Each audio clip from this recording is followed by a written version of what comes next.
I've been asked, what are the financial risks if we continue to fight for more? Off the top of my head, I can think of at least 6 massive risks to voting no on the proposed $13.5 billion settlement. First, the amount of everyone's claims will go up as we seek more money. 1, the insurance carriers would assert a claim of over $22 billion against PG&E, not the $11 billion number they agreed to take in their settlement. 2, FEMA could come back and reassert its $3.9 billion claim. And together with that, the California Office of Emergency Services would be statutorily required to reassert their $2.4 billion claims. 3, local government entities with over $3 billion in claims would likely come back and assert the full amount of those claims instead of the $1 billion they agreed to take. In total, claims from all entities, governmental entities other than fire victims, would go up between $17 and $18 billion. Second, settlements with the bondholders and other financial parties would also fall away. The combination of these events would add at least $18.5 billion and likely over $20 billion of additional claims against PG&E, which will materially reduce the amount of money available to fire victims in the future.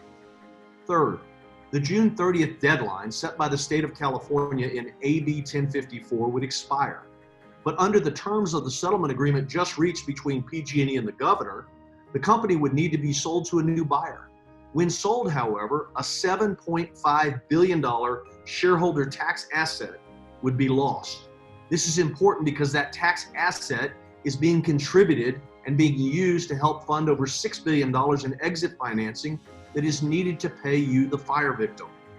Fourth, all of the committed financing already secured by PG&E at very favorable rates would disappear. That would require the company to go back out and obtain new financing that would likely come to it at a much higher cost, stripping away valuable dollars that can be used to pay fire victims. Fifth, drawing out a longer fight could take many years, delaying payments to victims. Prior bankruptcies, Dow Corning, Enron, Johns Manville, the victims waited many years before they ever saw a dime, and even then they were paid at a highly discounted rate.